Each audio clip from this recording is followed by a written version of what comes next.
Muy buenas tardes. Hoy estamos en una reunión más del Consejo de Ministros. Desde el día 6 de marzo, en que se anunció el primer caso del COVID-19 coronavirus en el Perú, estas reuniones de Consejo de Ministros que ordinariamente se llevan una vez por semana los días miércoles, son continuas. Estamos prácticamente en reunión permanente porque el caso amerita estar siempre tomando conocimiento de la evolución de la enfermedad y las respuestas adecuadas, convenientes y oportunas que como gobierno tenemos que dar a la misma. Hoy ya estamos 23 de abril. Han pasado 39 días desde que se inició el estado de emergencia y un poco más aún desde que se dio el primer caso positivo en nuestro país. Fue un viernes, lo anunciamos también aquí en Palacio de Gobierno, recuerdo ese día. En todo este tiempo, esta enfermedad compleja, dura, agresiva con los seres humanos, ha dejado un rastro de dolor, de pena, de angustia en toda la población, pero más aún en 572 familias, porque desde el inicio hasta la fecha son 572 personas que han perdido la vida producto del COVID-19 en nuestro país. Pero esta enfermedad no solamente afecta a nuestro país, afecta a todo el mundo. Y el rastro de esta enfermedad ya nos da que más de 2,5 millones de personas en el mundo están en calidad de positivas, de contagiadas. Y a nivel global, más de 175,000 personas ya han fallecido. Son datos duros, son datos que nos llevan a una reflexión permanente. Las cifras que tenemos aquí al día de hoy es que el Perú ya ha muestreado más de 185,000 personas, exactamente 185,238, y de los cuales 20,914 son personas positivas al COVID-19. Hay que aclarar que esta es la suma de las dos pruebas que hacemos, prueba molecular y la prueba rápida. Y de las 20,914 personas en condición de positiva, 10,808 son fruto de la evaluación molecular y 10,106 de la prueba rápida. Siempre dijimos que eran complementarias, que una prueba no reemplaza a la otra, pero ven lo importante, 10,000 personas identificadas por la prueba rápida, que si no hubieran recibido esta evaluación, estarían quizás confiadas sin saber que ya eran portadoras del virus y no teniendo los cuidados que corresponden, porque como sabemos, este enemigo silencioso en muchos casos es asintomático. A muchos de los que lo tienen no presentan ningún síntoma, y eso lo hace aún más peligroso, porque genera confianza en la gente para seguir contagiando. Sería fácil tener cuidado de una persona que muestre claros síntomas, ¿no? Y entonces tendríamos el cuidado correspondiente. Pero un porcentaje importante de personas contagiadas con el COVID-19 no tiene síntomas, no tose, no hace fiebre, no tiene malestar, pero contagia. Y eso ha dado lugar a que ya tengamos más de 20,000 casos positivos y que de ellos 2,786 se encuentren en condición de hospitalizados. En las diferentes instituciones de servicio de salud, 961 en salud, 854 en el MINSA, 746 también en clínicas privadas y 225 en las instituciones de salud de las Fuerzas Armadas y la Policía Nacional del Perú. Muchos de ellos en Lima, donde es la mayor cantidad de personas hospitalizadas, pero también distribuidas en casi todas las regiones del Perú.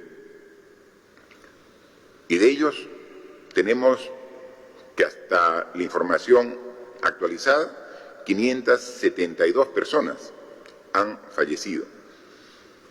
Esta que es una cifra dura, que duele y que una vez más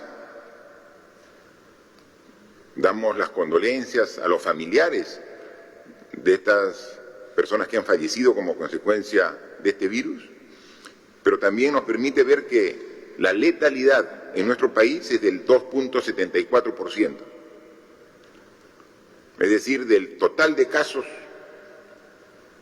identificados como positivos, que son 20.914, el 2.74% de ellas ha fallecido a pesar del esfuerzo que se ha puesto en las diferentes instancias de la enfermedad.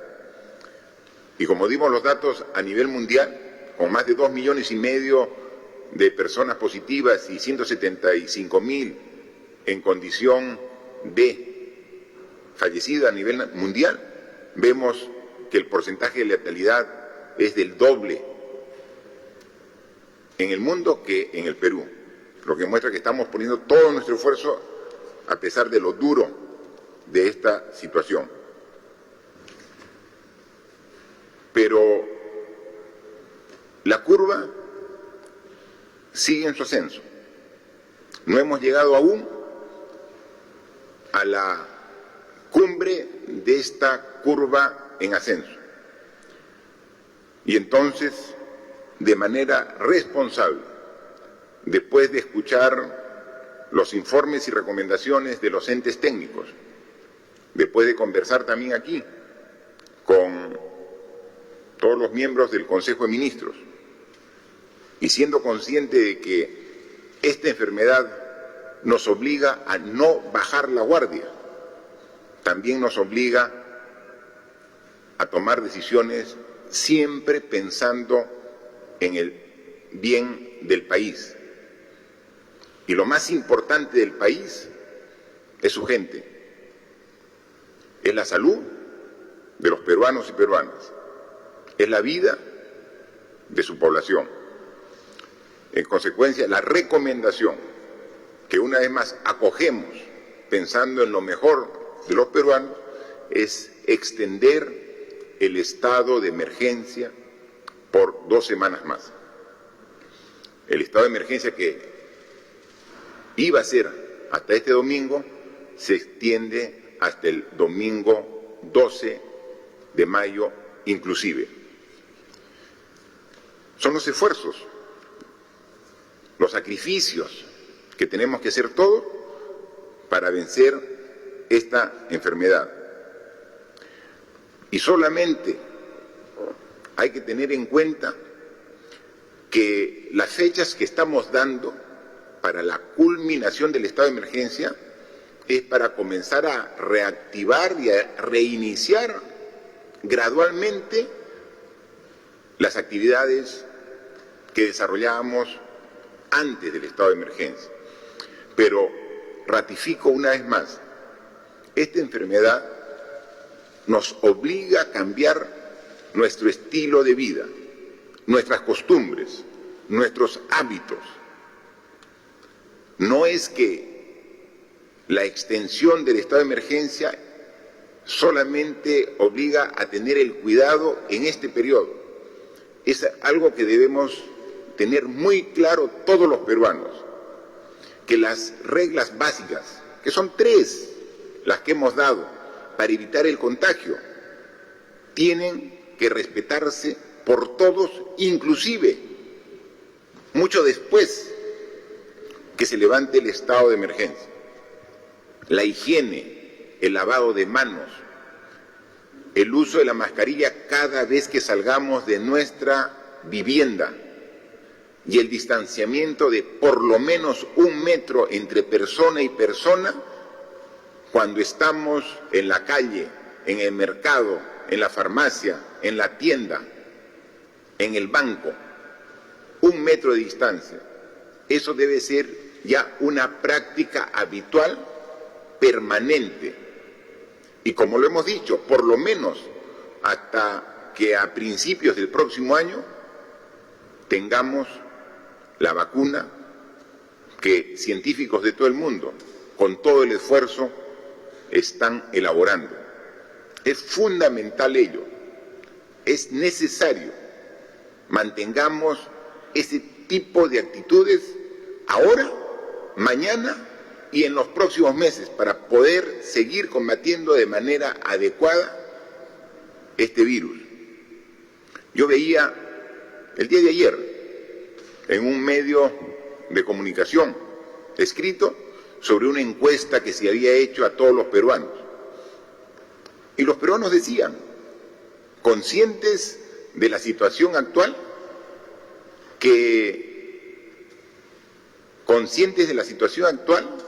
decían todos los peruanos que iban a continuar con el respeto a las indicaciones que hacían. Casi 100% de la población dice que va a continuar con la higiene de lavado de manos. Casi 100% de la población dice que va a respetar la distancia social. Casi todos manifiestan que van a continuar con el uso de mascarillas. Lo único que les pedimos es que eso que manifiestan lo cumplan, que lo hagan efectivo en su accionar diario. Ya hemos generado una conciencia de la necesidad de respetar ese tipo de actitudes. Ahora cumplámosla así, de manera estricta, para poder combatir esta difícil y compleja enfermedad.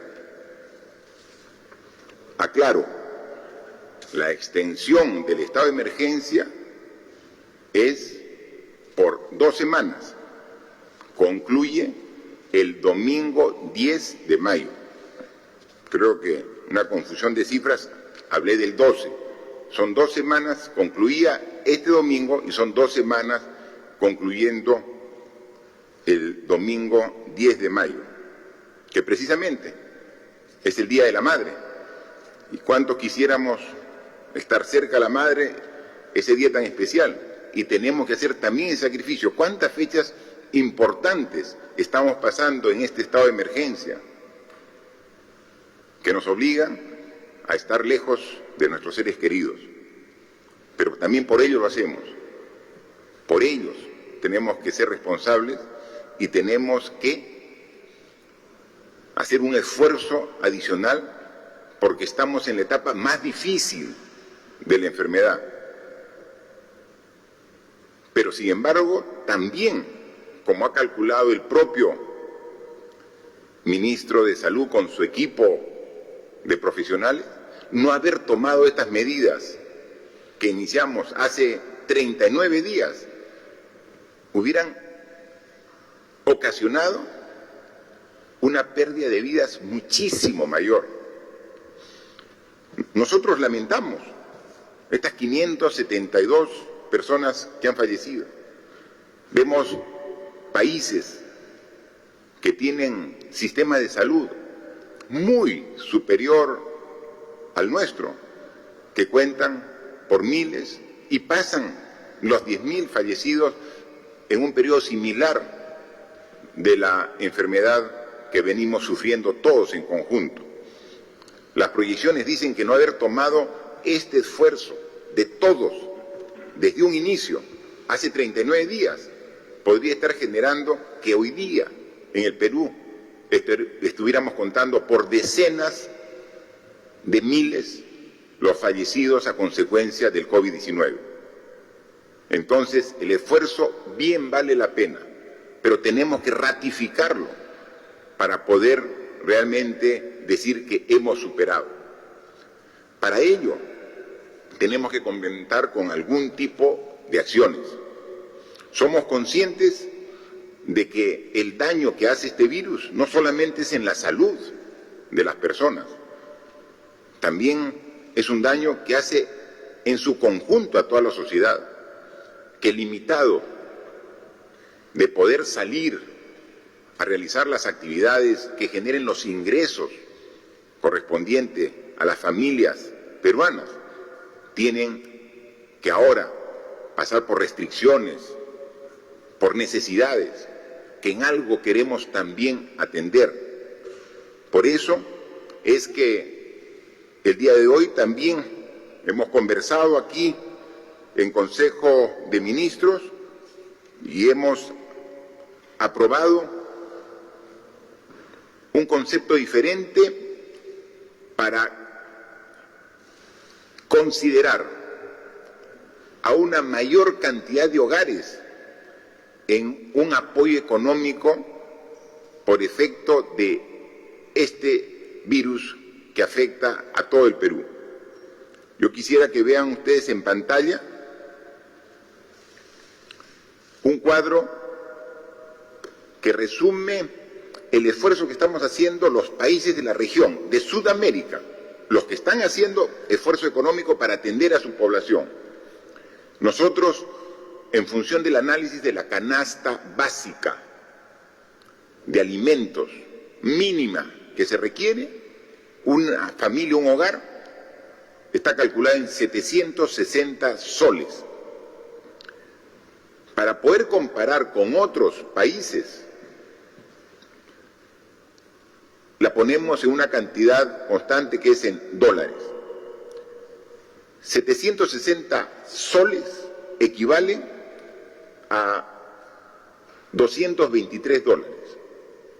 Ese es el apoyo económico que ya hemos venido dando a algunas familias, a algunos hogares, pero que somos conscientes que es insuficiente, que tenemos que llegar a los que realmente necesitan.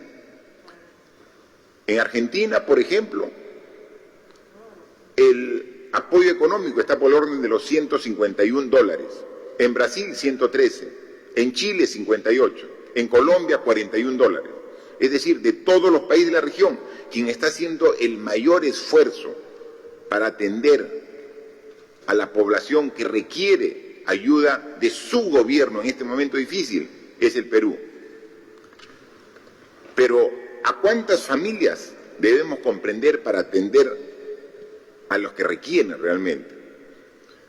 En el país tenemos alrededor de 32 millones de peruanos. Los 32 millones de peruanos, en función del censo de hogares, forman poco más de 9 millones de hogares. 32 millones de peruanos agrupados en 9 millones de hogares. Hemos hecho una evaluación de cuántos hogares a la fecha no tienen mayores problemas de carácter económico porque tienen un sueldo que se ha mantenido hasta la fecha, porque están trabajando seguro en estas actividades económicas, productivas, para el abastecimiento de alimentos. Estamos hablando, por ejemplo, de toda la cadena de agricultura, para que llegue a los mercados, para el expendio de alimentos en los centros comerciales y en los mercados propiamente dicho. Los que atienden todo el tema farmacéutico, todos los trabajadores que están ahorita en planilla y siguen trabajando, y ellos son los privilegiados en esta circunstancia en el sistema bancario, financiero. Cuando hemos hecho un análisis del total de hogares, del 100%, existe un 25% que ahorita tienen con tranquilidad la seguridad que tienen un sueldo a fin de mes. A ellos no hay que apoyarlos porque tienen su sueldo, pero el otro 75% de hogares ahora ven esta situación de requerimiento, de un apoyo para que podamos nosotros prestarlo. Esto constituye 6.800.000 hogares que no están ahorita en planilla y que muchos tenían trabajo independiente, muchos tenían trabajo informal y que ahora ven resentido su ingreso al hogar en esta etapa de estado de emergencia. En consecuencia, el análisis ahora lo hemos planteado de diferente manera. No buscar a las familias más vulnerables que menos tienen para ahí focalizarlos. Nos quedábamos cortos y eso lo hemos evidenciado. Ahora tenemos que ver el total de familias y excluir a las que están con sueldo. Nos quedan 6.800.000 hogares. A ellos hemos dispuesto que el Ministerio de Economía y Finanzas asigne el bono de 760 soles. En algunos casos ya hemos comenzado, pero todavía de manera parcial.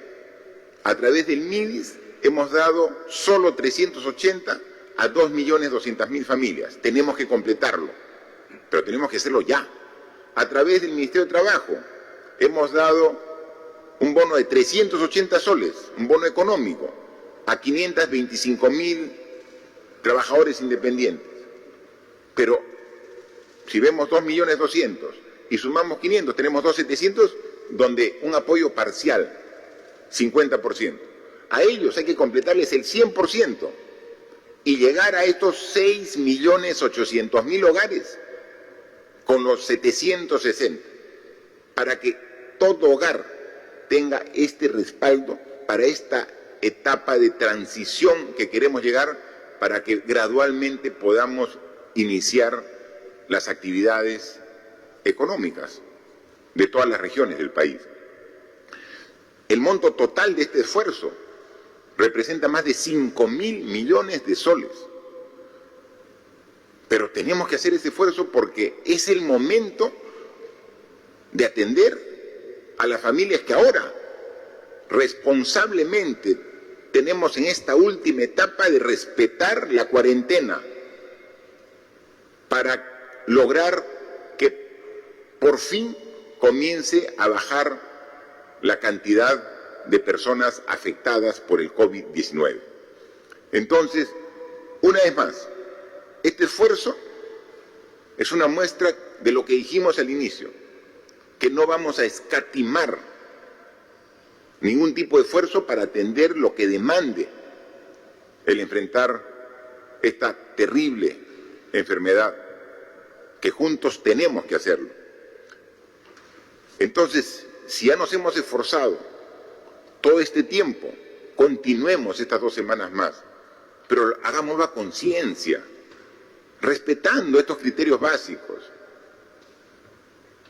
Al inicio se veía escepticismo, se decía que no, que era una exageración. Ahora cuando vemos los efectos en un porcentaje importante de la población, se dan cuenta que se tomaron las medidas adecuadas en el momento adecuado, porque el sistema de salud precario que tiene nuestro país, sin esas medidas, imagine cómo estaría. Y ahora seguimos viendo que cuando la demanda de pacientes para hospitales, para cuidados intensivos aumenta, tenemos que seguir aumentando. Y ese es el gran reto. Todos los días tenemos reunión con el ministro de Salud y su equipo para ver cómo se van haciendo los esfuerzos y las distribuciones internas para mejorar nuestra oferta de salud. Y así vamos a hacerlo. Adicionalmente, este esfuerzo en cuanto a este bono familiar de hogares de carácter universal, con la única exclusión de los hogares que tienen ingresos familiares por planilla, que están aseguradas, también tenemos que pensar ya en un proceso gradual a partir del mes de mayo de reinicio de actividades. Pero es un reinicio calculado, es un reinicio medido, es un reinicio que cuide el evitar un rebote de afectados por este virus. A través de un documento, el día de mañana vamos a formalizar una comisión para que evalúe la propuesta que hemos preparado aquí en Consejo de Ministros con los representantes de cada sector. Ya hemos hecho un plan para salir gradualmente por etapas del estado de emergencia, pero de una manera muy calculada. Eso queremos contrastarlo con un representante de los gobiernos regionales, porque, como siempre lo hemos dicho, Lima no es el Perú. Lima son 24 regiones más que también tienen su percepción y su apreciación de los diversos problemas. Un representante de los empresarios, un representante de la academia de las universidades, un representante de los trabajadores, un representante también de los medios de comunicación, para dialogar, discutir y consensuar este proceso que como Ejecutivo estamos planteando para que a partir del lunes 4 de mayo se comience a hacer esta gradualidad de inicio muy controlado de las actividades. Hay actividades que, como hemos dicho, no la estamos planificando para este año, como por ejemplo el servicio educativo. El ministro haya hecho una propuesta muy interesante de educación en este año, de carácter remota, a distancia. Y para eso estamos también haciendo otro tipo de inversiones para garantizar el cierre de brechas y poder llegar a los estudiantes más alejados que tienen las menores condiciones de aprender en esta situación de educación a distancia. Entonces, lo que es educación, tenemos que ya hacer una programación, como lo ha hecho el propio Ministerio, para hasta fin de año. Entonces hay actividades. Hay otras actividades que ya deberían en la primera semana comenzar, la primera semana de mayo, comenzar a gradualmente a desarrollarse. Un pedido constante y permanente de muchos hogares, pero también que hemos visto en un análisis comparado de lo que ya se permite en otros países, por ejemplo, el expendio, la venta de alimentos procesados, de comida, pero por delivery. Entonces, eso es una de las actividades que podría realizarse, entre otras que el planteamiento lo va a hacer a través de esta comisión que sale mañana, la relación a través de la norma correspondiente. Porque, por ejemplo, esta enfermedad lo que nos obliga a no estar con gente aglomerada, con gente muy próxima. Los restaurantes precisamente tienen gente aglomerada. Entonces, un restaurante no puede funcionar de esa forma, con la presencia física, pero sí podrían vender sus alimentos, sus productos, por delivery. Eso sí podría hacerlo, pero siempre y cuando garantice el cumplimiento de un protocolo que cuide al personal que trabaja en el restaurante y que cuide el traslado hasta el domicilio que lo requirió. Doy un ejemplo, pero hay varios más que son los que se van a desarrollar y que ya están planteados después de bastantes días de trabajo de los equipos de cada sector para que ello pueda trabajarse y poder aprobarse, y a través de un protocolo en el cual obviamente está el Ministerio de Salud integrando este equipo, pueda asegurar el retorno gradual de actividades a partir de la primera semana de mayo. Decirle adicionalmente que para un tema adicional y complementario vamos a pedir facultades legislativas en materia tributaria y financiera al Congreso de la República. Nosotros, al inicio de esta enfermedad, como ustedes saben, pedimos al nuevo Congreso facultades legislativas y nos las fue otorgada. Pero el alcance de estas enfermedades, de esta enfermedad por lo grave que es, requiere que complementemos este pedido de facultades con algún tema específico en tema tributario. Porque lo que se pretende en este momento difícil es que haya una real solidaridad de todos los peruanos. Y hay peruanos que pueden apoyar al resto de sus connacionales, al resto de sus compatriotas. Pero para eso se requiere una norma de carácter de ley cuya facultad no la tenemos. Vamos a pedirlo para que de esta forma, y esperamos y no dudamos, que en el corto tiempo podamos generar una norma que también va a ayudar en el enfoque que estamos dando. Así que estamos en un proceso, en parte de la situación, del proceso de la enfermedad, difícil. Pero es ahí donde pedimos, una vez más, la unidad de todos los peruanos. Al inicio de la enfermedad, al inicio de esta pandemia, pedimos el apoyo y recibimos mucho apoyo de todos los actores políticos, de todos los actores sociales, de todos los gremios. Muy bien, pero ese apoyo se requiere en los momentos más difíciles. Es fácil estar de acuerdo cuando la enfermedad, la pandemia, está recién empezando y no requiere todo el esfuerzo de los peruanos. Es ahora donde tenemos que ver quiénes quieren apoyar realmente para salir de esta difícil situación y quiénes solamente tienen una expectativa de mirar las cosas desde fuera y no comprometerse con la lucha que nos convoca a todos. Hemos agradecido y lo hemos dicho. Aquí hay personas que están en primera línea. El personal de salud, los médicos, las enfermeras, todo el personal de salud, primera línea. Nuestros agradecimientos a ellos. Primera línea, los policías, los miembros de las Fuerzas Armadas, en primera línea. Y esto es muy bien, pero es la primera línea. Solo con ellos no es suficiente. Si vamos a pensar que esta guerra la ganamos solamente con la primera línea de combate, no va a ser posible. Tiene que ser todos los peruanos. Todos tenemos que comprometernos. Y el compromiso se hace realmente evidente cuando se requiere. Dijimos que esta era una maratón, no era una carrera de 100 metros planos. Tiene que haber resistencia. Y ahora estamos en la etapa donde requerimos la resistencia de todos los peruanos. El apoyo, la solidaridad. En ese momento nos encontramos.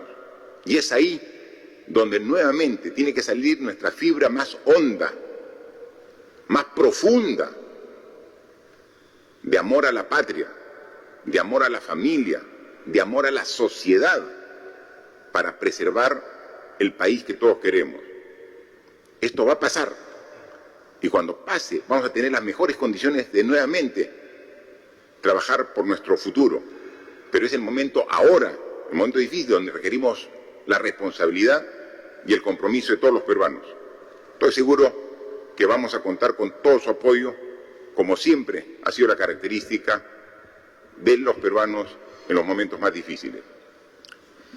Yo agradezco siempre a los medios de comunicación que tienen a bien hacernos preguntas, interrogantes, que quedamos a su disposición. Gracias, señor presidente. Iniciamos entonces la ronda de preguntas virtuales. La primera pregunta es del portal La Mula. La pregunta dice: peruanas y peruanos están en las calles de Lima y otras ciudades tratando de retornar a sus lugares de origen. Están agrupados en diversos espacios públicos y son proclives a contagiarse. ¿Qué medidas adicionales va a tomar el gobierno nacional ante su demanda? Por otro lado, en cuanto al distanciamiento social, ¿están considerando alguna norma que incentive el uso de bicicletas como alternativa al transporte público y de cara a la sostenibilidad que requiere el país? Bien, efectivamente, conforme va evolucionando la enfermedad, también socialmente se generan nuevas necesidades. Y una de las demandas que se ha dado la última semana es precisamente la situación que ha planteado el periodista. Por favor, Premier, a ver si puede responder los esfuerzos que hacemos al respecto. Gracias, presidente. Una regla elemental para contrarrestar el crecimiento del contagio de este virus es la inmovilización. Por eso las diversas medidas que hemos dado, y especialmente las prórrogas relacionadas a la inmovilización social obligatoria, está destinada en esa perspectiva. El virus se mueve con las personas y por eso también tenemos que reconocer en estos momentos lo que es la labor tesonera de gobernadores, de alcaldes, que indistintamente en todo el país han coayudado a fortalecer esta labor de la llamada inmovilización social. Nosotros somos exigentes con la prueba rápida y se nos propone como una garantía de evitar el contagio, pero acá también tenemos que detenernos un momento. La prueba rápida nos da una respuesta inmediata. Puede hacer que la persona que supere una prueba rápida más adelante pueda prosperar el contagio. Y más aún, aquellas que a través de la prueba rápida salgan negativas, más adelante en su organismo puede cultivarse el virus. A efecto de ello, insistimos, y ahí tenemos que ayudarnos, tanto autoridades como ciudadanía, a evitar la movilización. Es nuestro deber como gobierno velar por el bienestar de todos los peruanos y en estas circunstancias por la salud de los peruanos. Pero también entendemos la legitimidad que tienen distintos ciudadanos de exigir la vuelta a sus regiones. Y atendiendo a ello es que hemos dado dispositivos. Y estos dispositivos enmarcan 3 consideraciones que no deben soslayarse de ninguna manera. La primera, que debemos facilitar, atender como prioridad a las personas de alta vulnerabilidad. La segunda, que tiene que hacerse necesariamente en coordinación con los gobiernos regionales, porque hay que hacer seguimiento a las personas que finalmente pudieran retornar a sus regiones. Y la tercera es que este tránsito a las regiones tiene que ser planificado y ordenado, porque las personas que lleguen a sus regiones tienen que estar sometidas a una regulación de cuarentena. Y obviamente esto no puede escapar de la capacidad de control que tienen que asumir los gobernadores regionales. Por eso sugerimos que esto sea de manera ponderada. Y hago extensivo mi observación porque los gobiernos regionales, en la mejor intención de poderse ordenar, a través de las redes sociales, difundieron un padrón para que pudieran indistintamente inscribirse. Y de todas las regiones a la fecha, se han inscrito 167.856 personas. Es decir, potencialmente tenemos 167.000 personas que pudieran volver a sus respectivas regiones. El día de hoy, atendiendo a la habilitación normativa que dimos en su oportunidad, a la fecha relacionado a 10 regiones, y han retornado vía terrestre o vía aérea 3.579 personas.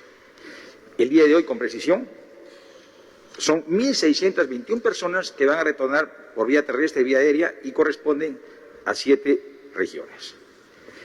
Estamos en un permanente seguimiento en el llamado Comité de Crisis, que es parte de la Comisión Multisectorial que en su momento el señor presidente instituyó, y se ha determinado que no puede retornar persona si es que previamente no sea sometida a la prueba rápida. Lo segundo, que esto tiene que ser ordenado, y tenemos una media de 800 pruebas rápidas, no se puede hacer más. Y son 800 pruebas rápidas por día, son 800 personas las que pudieran retornar a sus regiones de manera planificada. Lo segundo, insisto una vez más, una vez retornado a sus lugares, necesariamente tienen que hacer una cuarentena o seguimiento a una cuarentena que ya es responsabilidad de los gobernadores regionales. Asimismo, también un argumento bastante sostenido es que muchos quieren retornar por sus condiciones socioeconómicas bastante delicadas en estos momentos. A efecto de ello, el señor presidente acaba de anunciar del bono familiar universal, que es un dispendio económico importante que tiene que ayudarnos a que las personas no acudan a una corriente masiva de desplazamientos al interior del país. La respuesta que estamos dando a contrarrestar el contagio es una respuesta de Estado. Y en esa respuesta de Estado todos tenemos que sentirnos involucrados. Estado no solamente es el Gobierno nacional, son los gobiernos regionales y los gobiernos locales, pero Estado también son los ciudadanos y tienen que ayudarnos a que este enorme esfuerzo de inmovilización que se han hecho en estas últimas prolongadas semanas se mantenga. Se ha dispuesto una inmovilización por 2 semanas más hasta el domingo 10 de mayo. Y obviamente sería poco productivo si es que no nos alineamos a las disposiciones que está librando el Gobierno. Y la premisa básica, reitero una vez más, es evitar todo tipo de movilización social. Pero también me permito hacer una invocación a la ciudadanía. Las autoridades, indudablemente, tenemos una responsabilidad, pero los ciudadanos también. Tenemos que organizarnos. Voy a hacer uso de un mensaje muy usual en estas últimas semanas. Esto es una guerra, y la guerra la ganamos todos. Por consiguiente, todos tenemos que sentirnos involucrados, las autoridades y también los ciudadanos, a través de juntas vecinales, comités barriales, ayudarnos. Hoy más que nunca tiene que resurgir el lado más sensible de todo buen peruano, que es su solidaridad, que es ese espíritu humanista de poder ayudar al prójimo. No hay comida, hay desatención en salud, no hay abrigo, todos tenemos que ayudarnos. Estamos haciendo grandes esfuerzos, disponiendo de todos los recursos que se tengan para poder a consideración de todos los peruanos, pero somos conscientes que es insuficiente. Será suficiente en la medida en que todos los peruanos nos sintamos de una u otra manera comprometidos. Y a efecto de ello, presidente, mi reflexión final es que hagamos un esfuerzo adicional. Esto no ha concluido, seguramente vienen semanas bastante complicadas, pero estaremos fortalecidos si respondemos a este contagio de manera unida y consensuada como buenos peruanos. Gracias, Premier. La pregunta también consideraba un aspecto referido a la movilidad alternativa. Por favor, el ministro de Transportes y Comunicaciones si puede responder. Gracias, presidente.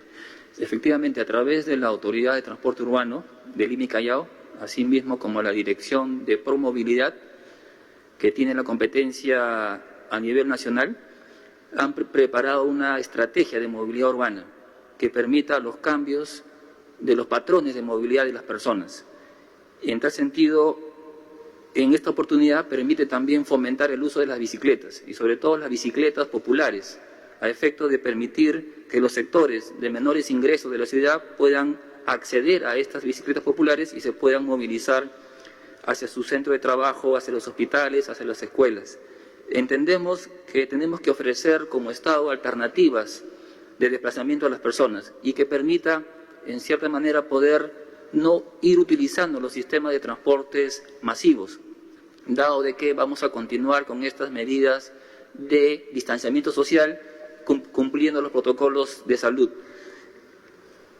Y en tal sentido vamos a implementar a través de la Autoridad de Transporte Urbano, a través también de Promovilidad, en estos planes, en esta estrategia de cambio de movilidad urbana para las personas, carriles exclusivos en la ciudad, que permitan el uso de las bicicletas.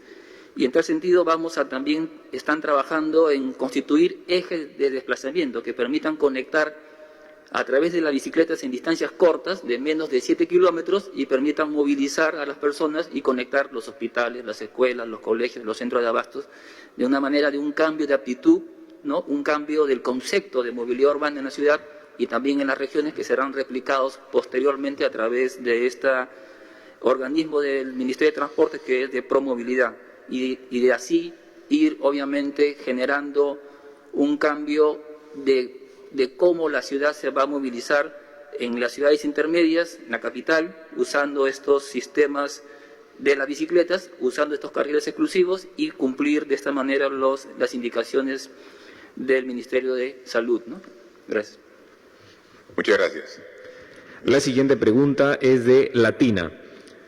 Esta mañana hemos sido testigos de cómo policías y sus familiares hacen una larga cola en el Hospital Augusto B. Leguía, clamando que les hagan prueba para COVID-19. Muchos de ellos ya están con los síntomas y están a la intemperie en la calle. ¿Qué se va a hacer con ellos y con los efectivos de provincias que también están padeciendo la falta de atención médica? ¿No sería mejor habilitar otra torre de la villa solo para atender a policías y militares? También hemos visto que las morgues o mortuorios de los hospitales de provincias e incluso los de Lima ya han colapsado. ¿Cómo revertir esta situación? Bien, por favor, el ministro del Interior para que responda a esta pregunta. Muchas gracias, presidente. Yo quiero informar al país de que la Policía Nacional la constituyen 130.000 efectivos. De los 130.000, 80.000 están dedicadas a labor operativa, a controlar las calles con la Fuerza Armada. De estas personas se han contagiado alrededor de 1.300, que constituye el 1.6%. Pero al mismo tiempo, como Estado, estamos respondiendo porque hasta el momento han sido testeados con la prueba molecular o la prueba rápida 24.000 efectivos. Desafortunadamente, el día de ayer se acabaron las pruebas, pero hoy hemos recibido una transferencia de 20.000 pruebas rápidas y se va a reiniciar este servicio a los policías en horas de la tarde y mañana se van a continuar con todas las comisarías y unidades de Lima y a nivel nacional también. Estamos haciendo como gobierno todos los esfuerzos necesarios y por eso el sector interior está adquiriendo 80.000 pruebas moleculares y 120.000 pruebas rápidas que van a llegar la próxima semana, porque entendemos de que este virus ha llegado acá para quedarse por largos meses y la policía como la Fuerza Armada constituyen la primera línea de acción en esta guerra que estamos librando. Y por eso los policías, todos los policías van a ser testeados, sin excepción, porque esta situación va a ser recurrente y la exposición que hacen los policías al hacer la contención social los expone a pesar que están protegidos. Hemos adquirido 50 millones de soles en guantes, mascarillas, desinfectantes, gel, equipos biomédicos, equipo de protección especial, pero no es suficiente. Nosotros tenemos el compromiso de seguir protegiendo a nuestra primera línea de acción. Estamos tensionando todas nuestras fuerzas, haciendo convenios con clínicas privadas, implementando más habitaciones para contagiados en otros lugares del país. Pero yo quiero lanzar un mensaje a los policías nacionales. Hemos librado guerras similares en el pasado. Es hora de demostrar de qué madera están hechos los policías de corazón. Yo sé que son momentos complicados, pero tengan la tranquilidad que este gobierno no los abandona. No hagan caso a voces apocalípticas, a voces pesimistas. Vamos a salir de este problema. Van a estar protegidos, están siendo protegidos. Y con esto quiero una vez más renovar el compromiso que tenemos. No va a haber policías que estén abandonados por este gobierno, a pesar de todas las complicaciones que se presenten en el momento. Vamos a salir de esto, confíen. Mañana empieza nuevamente el testeo de pruebas rápidas en Lima y a nivel nacional. Muy bien, ministro, y efectivamente la ratificación del gobierno de apoyo a policías, a miembros de las Fuerzas Armadas, a la primera línea de todo el personal de salud. Lo reconocemos. Es tal la complejidad de esta enfermedad que puede ser que en algún momento rebase la capacidad de respuesta. Y vemos las imágenes. Y también nos indignan como a cualquier ciudadano. Inmediatamente llamamos a ver qué pasó, qué hay que corregir, qué hay que modificar. Pero la voluntad es el respaldo permanente.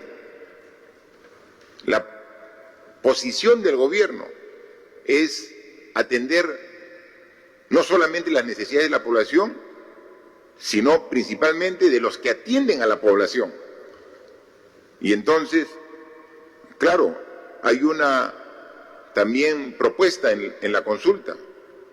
Y la Villa Panamericana, claro, estamos actualmente habilitando 2 torres más.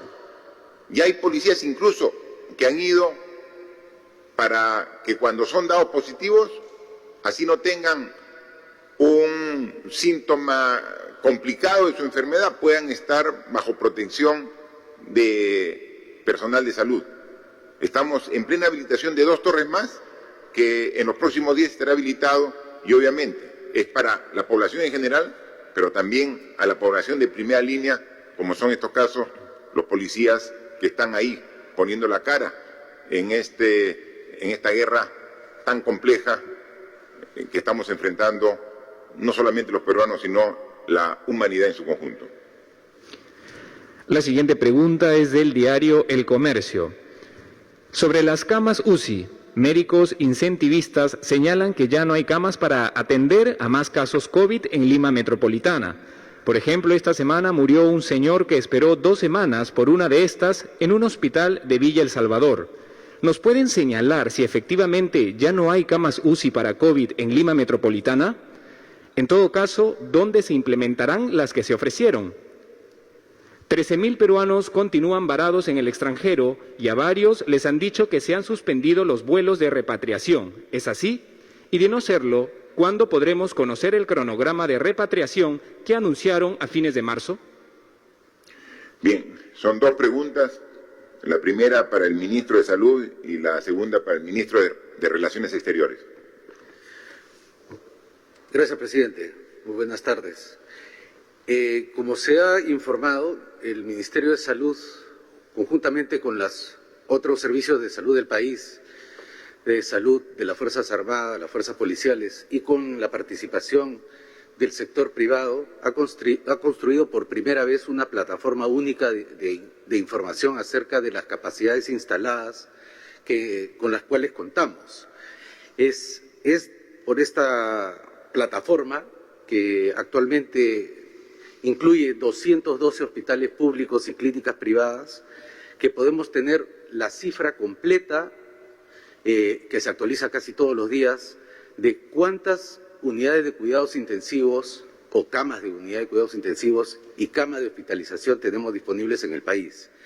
El día de hoy tenemos 656 camas de unidad de cuidados intensivos, de las cuales 467 se encuentran ocupadas, 189 se encuentran disponibles. Esto es una cifra promedio. En algunos lugares, por supuesto, la capacidad instalada está llegando a su límite, mientras otros lugares donde la epidemia todavía se encuentra en sus fases iniciales, hay muchas más camas de cuidados intensivos disponibles. La posibilidad de usar una cama u otra durante el día o durante la noche depende de la interacción entre los distintos prestadores que regularmente no trabajaban juntos y hoy día nos estamos, entendiendo cada vez mejor. Cada uno tiene sus protocolos, sus fichas, sus formas de pago. Incluso en la última semana hemos aprobado un decreto de urgencia a través del cual se habilita el intercambio prestacional, la posibilidad de que toda persona, independientemente de quién sea su asegurador, el SIS, el Salud o un seguro privado, pueda atenderse en otro servicio, ya sea privado de salud o del Ministerio, la cual era una de las principales barreras para poder utilizar el sistema en todo su potencial. Quisiera aprovechar adicionalmente este momento para anunciar que hemos, vía una iniciativa también público-privada, estamos tratando de cubrir la demanda de atención de consulta externa, que está en este momento limitada porque el primer nivel de atención, tanto público como privado, sufre limitaciones por la movilidad o por la limitación de personal.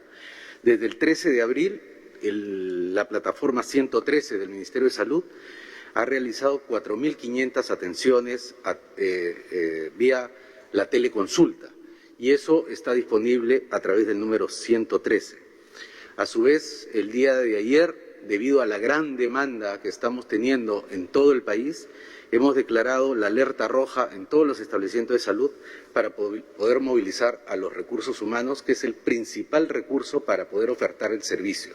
Anoche hemos tenido una muy fructífera reunión con el Colegio Médico del Perú, al cual le hemos informado en detalle, y ellos a su vez informarán a la sociedad a las sociedades científicas, a la sociedad de los médicos y a la sociedad de los profesionales, cómo es que se construye la base de datos de tanto de las camas disponibles para hospitalización, para unidad de cuidados intensivos, la telemedicina y el relanzamiento de la actividad del primer nivel de atención, señor presidente. Gracias. Por favor, canciller. Sí, señor presidente. Desde el día 17 de marzo, en que se cerraron las fronteras y se suspendieron los vuelos comerciales, se han repatriado al Perú 12.000 compatriotas. Esto ha sido producto de un gran esfuerzo del gobierno de diversas instituciones y fundamentalmente aprovechando vuelos de Estado de países amigos que vinieron a repatriar a sus nacionales que estaban en nuestro país. En estos días ya prácticamente no existen estos vuelos de Estado porque ya se han repatriado la inmensa mayoría de turistas que estaban en el Perú, cerca de 30.000, con un gran esfuerzo también que ha involucrado diversas instituciones del país. Así que en esta nueva situación somos conscientes de que todavía hay compatriotas por repatriar y que en muchos casos están pasando situación difícil y a través de nuestros consulados y embajadas los estamos apoyando. En este contexto tenemos que ser mucho más creativos, tenemos que encontrar fórmulas donde pueda haber algún tipo de cofinanciamiento, trabajar con otros países que también tienen varados. Este es el caso, por ejemplo, de Sudáfrica, donde hay compatriotas hace mucho tiempo que están esperando para retornar a nuestro país. Estamos trabajando con la Embajada Argentina, también posiblemente con un grupo de compatriotas mineros que están en Zambia. O sea, tenemos que trabajar estas fórmulas creativas. Estamos en una etapa mucho más difícil, por esto que he señalado, pero no hemos bajado la guardia. Seguimos trabajando, señor presidente. Muy bien, gracias. Por favor, la siguiente. La siguiente pregunta es de RPP. Diversos medios de prensa hemos evidenciado que estas preguntas, sorteadas al menos una hora antes de sus conferencias, no pueden abordar los temas sobre los que usted expone. Comprendemos que el Gobierno hace todos los esfuerzos para transparentar su información, pero en la misma línea de claridad quisiéramos saber si han evaluado que las preguntas de la prensa puedan hacerse en vivo y no antes de cada conferencia. Bien. Si ustedes pueden siempre analizar y comparar la forma de relacionarse de presidentes de otros países en momentos tan difíciles como el que también ellos están sufriendo con la pandemia del COVID-19, podrán ver que no hay un presidente que con sus ministros haya estado tantas veces dando la cara, explicando la situación y adicionalmente recibiendo las preguntas de los medios de comunicación. Más o menos, haciendo un cálculo aproximado, hemos tenido más o menos 35 conferencias de este tipo desde que iniciamos hace 39 días el estado de emergencia. Y en esos 35 oportunidades hemos respondido más de 200 interrogantes de los medios de comunicación. Miren el esfuerzo que nos corresponde hacer para comunicar sobre todos los acontecimientos que se van sucediendo sobre el coronavirus. Y hemos dicho de que esta situación es excepcional, en consecuencia también obliga a tomar medidas excepcionales. Ustedes, los medios de comunicación, saben que no solamente aquí en Lima, sino en los innumerables viajes que he hecho al interior del país, siempre he estado frente a frente, cara a cara con los periodistas, en una relación franca, sincera, directa con todos los periodistas. Pero esto nos obliga precisamente a tomar medidas excepcionales mientras que dure esta enfermedad. Pero no queremos romper el vínculo con los medios de comunicación y por eso les pedimos, y es un sorteo totalmente transparente de los medios de comunicación que están inscritos en el portal de Palacio de Gobierno. Y entonces pueden participar, han visto, de manera plural y preguntar y respondemos o hacemos el esfuerzo de responder todas las preguntas que hacen. Y dicen, pero no podemos preguntar exactamente lo que hoy día se dijo.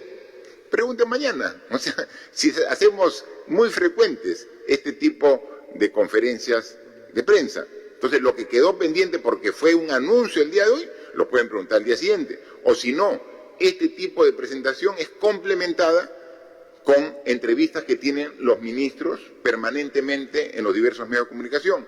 Y ellos llevan la voz de gobierno. O sea, el presidente y los ministros llevan la voz del gobierno, son voceros oficiales de gobierno. Cualquier tema, yo estoy seguro que tienen toda la amplitud y la voluntad de responder cualquier inquietud de la prensa. Así que este gobierno respeta la libertad de prensa, respeta a todos los medios de comunicación, incluso a los que critican y a los que son severos con el gobierno, igual lo respetamos y atendemos sus preguntas y con gusto lo respondemos cada una de ustedes cuando son canalizadas a través de este mecanismo. Gracias, señor presidente. Para culminar esta ronda tenemos la pregunta de la Asociación de Prensa Extranjera en el Perú. Presidente Vizcarra, la Comisión Económica para América Latina y el Caribe, CEPAL, dijo el martes que las economías de América Latina caerán este año un 5.3%, golpeado por el coronavirus, incluido Perú con un retroceso de 4%. ¿Coincide con esta proyección para el caso peruano?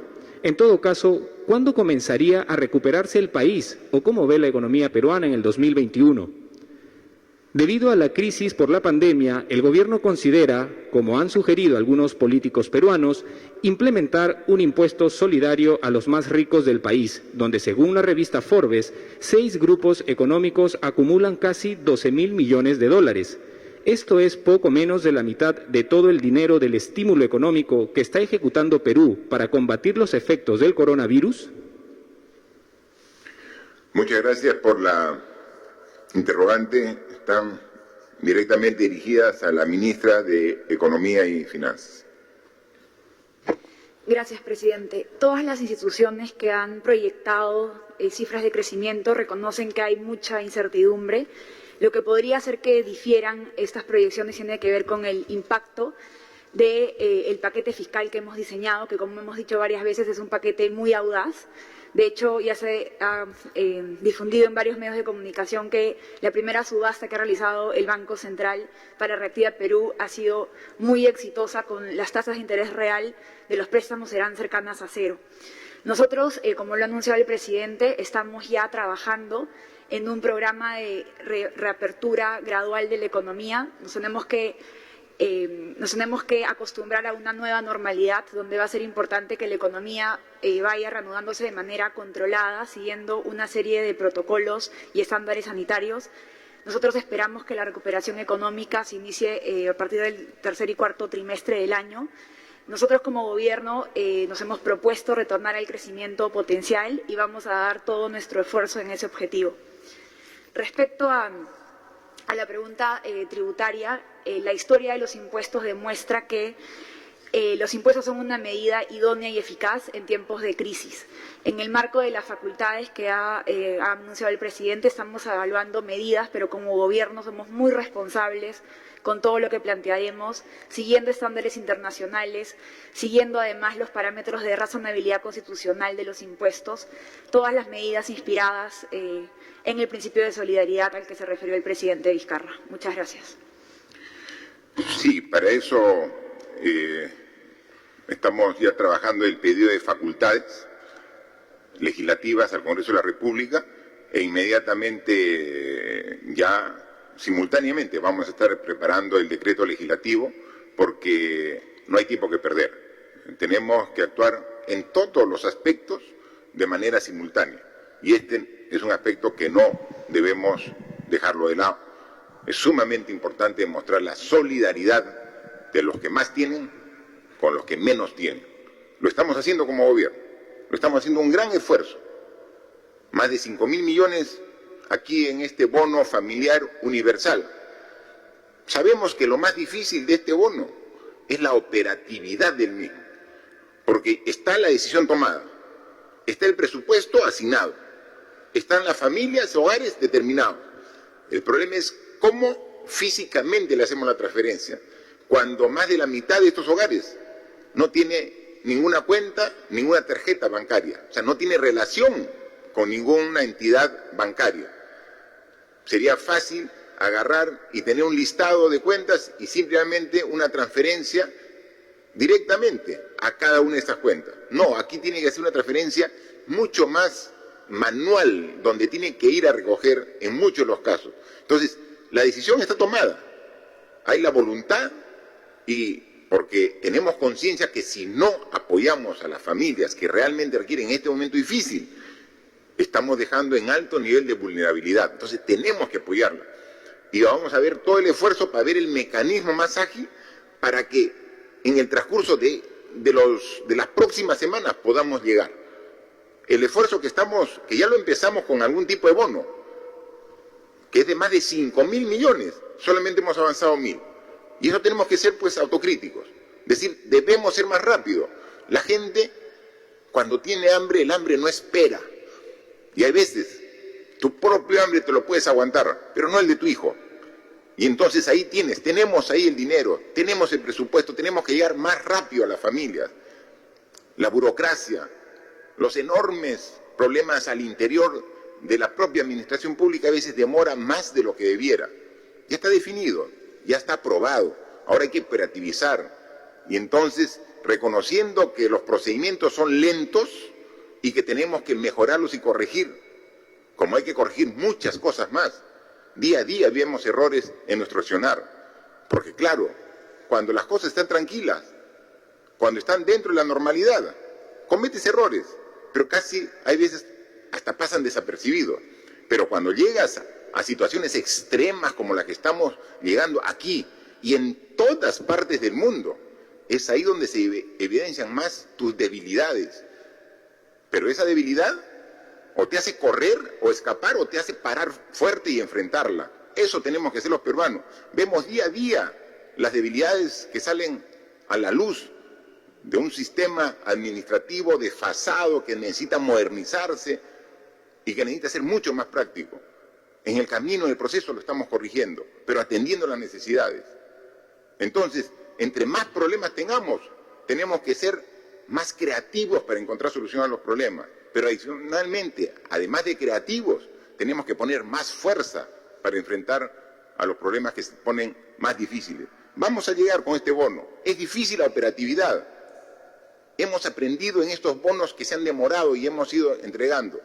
Pero cada vez que nos demoremos un día o una semana en la entrega de ese efectivo, de ese bono económico, pensemos que hay familias que están esperando para satisfacer sus necesidades básicas elementales. Ahí tenemos que redoblar esfuerzos para trabajarlo. Otro tema que se ve, que estar 40 días en casa, en viviendas que últimamente son cada vez más estrechas, más pequeñas, genera un problema emocional no solo a los adultos, sino también a los jóvenes, a la niñez que está en la casa. Con justa razón el ministro de Educación ha pedido que, si bien las clases, la educación va a ser a distancia, para evitar de que se junten los niños en 30, 40 en un aula, también hay que buscar una forma para permitir que los niños salgan una vez al día a dar una vuelta si hay un parque cerca, o por lo menos dar una vuelta a la manzana de su lugar donde viven. Eso se está conversando con el ministro de Salud para que, sin poner en riesgo el contagio del niño y que luego lleve el contagio a la casa, tomando los cuidados correspondientes, hay que buscar un mecanismo, un procedimiento que lo está trabajando el Ministerio de Educación, el Ministerio de Salud, para ponerlo ya en práctica y a partir ya de la próxima semana, o si puede antes, lograr un mecanismo para que salga, que tome aire, que vea el ambiente, que es muy importante para la salud emocional también de todos los que están en casa. Hay mucho por hacer y todo eso uno lo va conociendo de las propias necesidades que se van presentando. Este tipo de necesidades no lo teníamos la primera semana o segunda semana, pero ya pues 40 días tenemos que dar planteamientos para esos casos, como para muchos casos más. Así que estamos aquí, al frente de esta situación tan compleja, sabiendo lo difícil que es enfrentar una enfermedad nueva en el mundo, que hace pocos meses no se tenía conocimiento de ello, que la ciencia hasta ahorita la sigue estudiando, sigue viendo qué hacer al respecto. Mientras que eso ocurre, nosotros tenemos que estar al frente, mejorando la capacidad de respuesta, corrigiendo las deficiencias, asumiendo errores en el proceso, pero siempre con la convicción de que vamos a salir adelante, que esta guerra, como muchas otras en el pasado, la vamos a ganar. Los peruanos vamos a salir adelante. Son momentos difíciles, sí, son momentos duros, sí, muy duros, pero tenemos que ser más fuertes que el problema para poder salir adelante. Lo vamos a hacer con la ayuda y con la unión de todos los peruanos. Muchas gracias.